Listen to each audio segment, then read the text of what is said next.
वालेकुम दोस्तों, मैं आपका दोस्त, आपका साथी नदीम तुन्यो। आज के सेशन की शुरुआत एक छोटी सी स्टोरी से करते हैं। ये स्टोरी है एक स्कूल की। स्कूल तो बहुत अच्छा था, लेकिन उसके पास रिसोर्सेज नहीं थे और फंड्स नहीं थे कि वो अपने आप को मेंटेन कर सके। लेकिन उस स्कूल की मैनेजमेंट का ये कहना था और ये पूरी कोशिश थी कि किसी भी सूरत में स्कूल के एजुकेशन पे कोई कंप्रोमाइज़ नहीं होना चाहिए।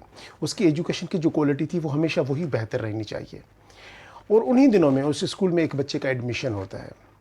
वो बच्चा जब भी स्कूल आता है सुबह डेली, तो उसको कोई ना कोई मसला वहाँ नज़र आ जाता है स्कूल के अंदर। एक दिन आके वो टीचर से कहता है कि टीचर, हमारा जो स्कूल है, इसका जो गार्डन है वो मेंटेन्ड और मैनेज्ड नहीं है। टीचर कहती है कि देखते हैं बेटा, कोशिश करते हैं कि वो उसको सही करवा दें। फिर अगले दिन आता है, आके कहता है टीचर को कि टीचर, हमारे पंखे बहुत पुराने हो चुके हैं, हम अपने रूम्स को एयर कंडीशन रूम क्यों नहीं कर रहे। टीचर कहती ठीक है बेटा, मैं आगे तुम्हारी बात पहुंचा दूंगी। फिर अगले दिन आता है, कहता है कि मैडम, हमारे जितने भी क्लास रूम्स हैं सबकी जो खिड़कियां हैं वो टूट चुकी हैं, उनके कांच टूट चुके हैं, तो हम ये कब रिपेयर करवाएंगे। फिर अगले दिन आके कहता है कि टीचर, हमारा जो वॉशरूम है, स्कूल के जो वाशरूम्स हैं वो सही तरीके से मेंटेन नहीं है, वो सही तरीके से सफाई नहीं हो रही और बहुत पुराने हो चुके हैं, वो नए हम कब बनवाएंगे। टीचर ने कहा कि ठीक है बेटा, मैं तुम्हारी बात आगे मैनेजमेंट तक पहुंचा दूंगी। एक दिन प्रिंसिपल ने उस बच्चे को बुला लिया और बोला कि बेटे, मुझे ये बताओ कि जितनी तुमने ये प्रॉब्लम्स बताई हैं, जितने मसाइल बताए हैं, इसके अलावा तुम ये बताओ कि तुम्हें पढ़ाई में कोई प्रॉब्लम आ रही है। कहीं लग रहा है तुम्हें कि हमारे जो आपके जो टीचर्स हैं वो आपको सही नहीं पढ़ा रहे, या एजुकेशन का कोई इशू आ रहा है। तो लड़के ने कहा कि सर, पढ़ाई का तो मैं कुछ नहीं कह सकता, क्योंकि अगर ये सारी चीज़ें हमारे स्कूल की सही हो जाएंगी तो पढ़ाई में दिल लगेगा।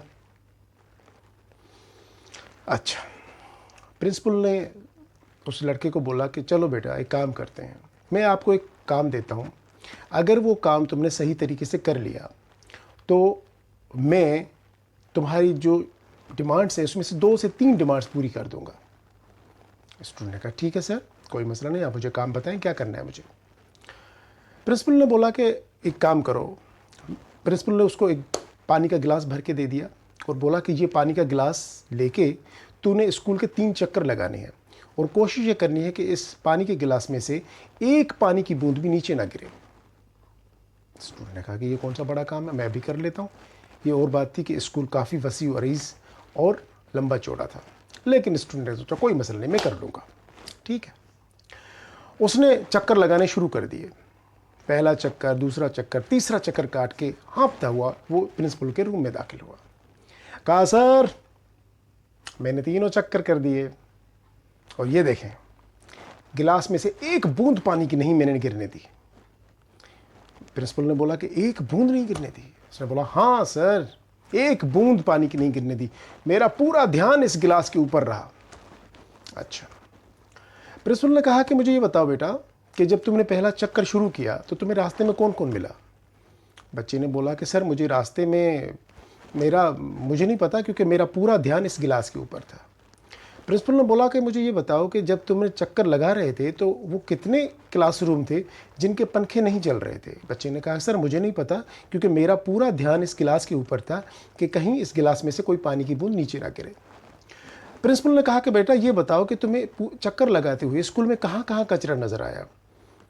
सर, मैंने आपसे कह चुका हूँ कि मेरा पूरा ध्यान इस गिलास के ऊपर था, इस वजह से मुझे कोई चीज़ नज़र नहीं आई। तो प्रिंसिपल ने कहा कि बेटा, तुमने जब ध्यान अपना पूरा अपने काम की तरफ दिया ना, तुम्हें इर्द गिर्द कुछ भी नज़र नहीं आया, हालांकि ये रोज़ तुम्हें नज़र आता था। तो ज़िंदगी में अगर तुम अपने काम पे फोकस रहोगी तो ये इर्द गिर्द की चीज़ें तुझे नज़र नहीं आएंगी। और अगर आप लोगों को ये इर्द गिर्द की चीज़ें और ये मसाइल आपके नज़र आ रहे हैं, इसका मतलब ये है कि आप अपने टारगेट के ऊपर फोकस नहीं है। आपने जो टारगेट बनाया है ना, उस पर फोकस रहें, तो आपको प्रॉब्लम्स नज़र नहीं आएंगे। हम ऑफिस में काम करते हैं, हम किसी कंपनी में काम करते हैं, हम उस कंपनी में दसों प्रॉब्लम्स होते हैं, 100 प्रॉब्लम्स होते हैं, रोज़ कोई ना कोई उसका प्रॉब्लम हमें नज़र आता है और हम वही डिस्कस करते रहते हैं आपस में। बिल्कुल ना करें। अपने काम पे फोकस करें, जो अपने टारगेट बना है उस पर फोकस करें, तो आप ज़िंदगी में कामयाब रहेंगे। वरना आप सिर्फ उस बच्चे की तरह बन जाएंगे कि रोज़ आके शिकायत लगाएंगे, आज ये प्रॉब्लम है, कल वो प्रॉब्लम है, परसों वो प्रॉब्लम है। ये मेरी सबसे गुजारिश है, सबसे रिक्वेस्ट है कि जो जहाँ पे काम कर रहा है, चाहे स्टूडेंट अपनी एजुकेशन हासिल कर रहा हो, चाहे कोई सेल्समैन कहीं जॉब कर रहा हो, या आप किसी दूसरे डिपार्टमेंट में काम करते हैं, अपने काम पे काम रखें, अपने काम पे फोकस रखें, अपने टारगेट पे फोकस रखें। आप ज़िंदगी में कभी नाकाम नहीं होंगे। लेकिन अगर आपको सिर्फ मसाइल नज़र आ रहे हैं तो याद रखिएगा, आपका कोई टारगेट नहीं है, और अगर है तो आपका उसके ऊपर कोई फोकस नहीं है, तभी तो आपको सिर्फ मसाइल नज़र आते हैं। एक तीरंदाज था, वो जब तीरंदाजी कर रहा था तो उससे किसी ने पूछा कि मुझे ये बताओ तुम्हें पत्ते कितने नज़र आ रहे हैं। उसने कहा कि कोई पत्ता नज़र नहीं आ रहा। उससे पूछा गया कि ये बताओ कि तुम्हें टहनियाँ कितनी नज़र आ रही हैं। उसने कहा कि कोई टहनी नज़र नहीं आ रही। अच्छा, उससे पूछा गया कि तुम्हें चिड़िया नज़र आ रही है। उसने कहा कि नहीं, मुझे चिड़िया भी नज़र नहीं आ रही। तो फिर उससे पूछा गया तो तुम्हें क्या नज़र आ रहा है। उसने कहा मुझे चिड़िया की आँख नज़र आ रही है, जिस पे मुझे निशाना लगाना है। तो ये होता है टारगेट।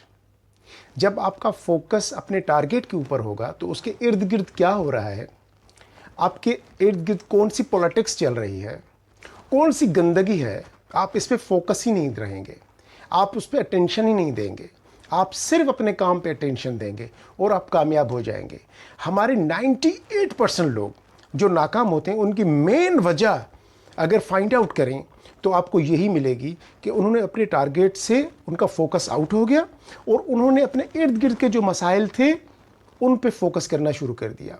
लोग आपका अटेंशन आपके टारगेट से हटाने की पूरी कोशिश करेंगे, क्योंकि लोगों का तो काम ही यही है। और अगर आपका टारगेट नहीं, आपका अटेंशन नहीं हटा और ज़िंदगी में आप कामयाब हो गए, तो यही लोग आपको आके कहेंगे, देखा मैं नहीं कहता था कि तुम एक दिन ज़रूर कामयाब हो गए।